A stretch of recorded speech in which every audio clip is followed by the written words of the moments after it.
Hep, hep, hep, hep, hep, hep. Girl, anong tawag mo sa akin matanda? May matanda bang ganito?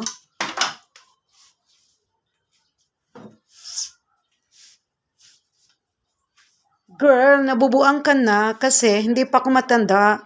Wala pa akong kuno. Tingnan mo yung hair ko. Hindi pa maputi yung hair ko, kundi brown pa yung hair ko, girl. Tapos, yung pandinig ko, nakakarinig pa naman ako, girl. At saka yung mata ko, malinaw pa naman yung tingin ko, girl. Girl, nabubuang ka na, girl, na tinawag mo kong matanda. Para sa akin, ikaw yung matanda dahil nabubuang ka na. Girl, isa kang pangit na babae, mataba pa, wala kang kwentang babae. Dahil ikaw yung bumubuhay sa boyfriend ko, na ex-boyfriend ko dati, na ngayon ay kalibing partner mo na ngayon. Girl, bakit gusto mo pa akong awayin, pahiyain at sabunutan? Inasa sa'yo naman yung boyfriend ko dati, na ex-boyfriend ko, na kinakasama mo na ngayon, girl. Ang kapal talaga ng mukha mo, girl. Hindi lang makapal, ang sama pa ng ugali mo, girl. Nasa sa'yo na nga yung jowa ko, na ex-boyfriend ko na dati. Tapos, nakalibin partner mo na ngayon, gusto mo pa akong sabunutan, saktan. Anong klaseng babae kang meron ka, girl? Alam mo, yung ugali mo, bagay talaga sa mukha mong pangit, bagay rin sa katawan mong mataba, kasi napakababoy mo, girl. Ang sama-sama ng ugali mo, nasa sayo na nga yung jowa ko, na dati ex-boyfriend ko, na ngayon ay kalibin partner mo na ngayon, tapos gusto mo pa akong sabunutan, girl, ipahiya sa kapitbahay mo, gusto mo pa akong awayin, napakasama talaga ng ugali mo, girl.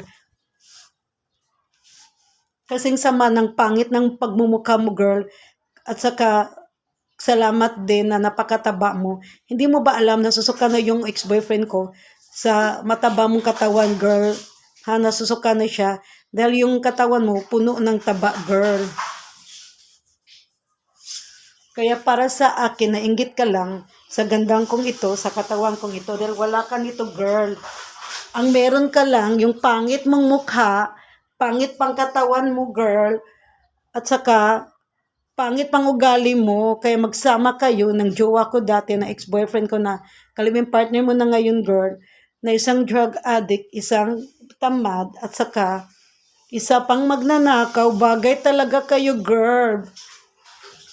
Pasalamat ka, nakipaghiwalay ako sa kanya, kaya siya napunta sa iyo. Tapos hindi mo pa matanggap na hanggang ngayon, kapag nakita niya ako sa akin pa rin tumitiptig yung ex-boyfriend ko, dahil nagandahan siya sa akin. Hindi lang ganda, nakita niya sa akin, nasiksihan pa siya sa akin, girl. Kaya lang siya pumapatol sa iyo, girl, yung dating jowa ko, ex-boyfriend ko. Kaya lang siya pumapatol sa iyo, pampayag na mag-live-in partner kayo ngayon, dahil isa siyang tamad. Para lang may makakain siya, girl, para lang mabubuhay siya sa mundong ito, dahil wala siyang work, girl, at ikaw to yung bumubuhay sa kanya, girl.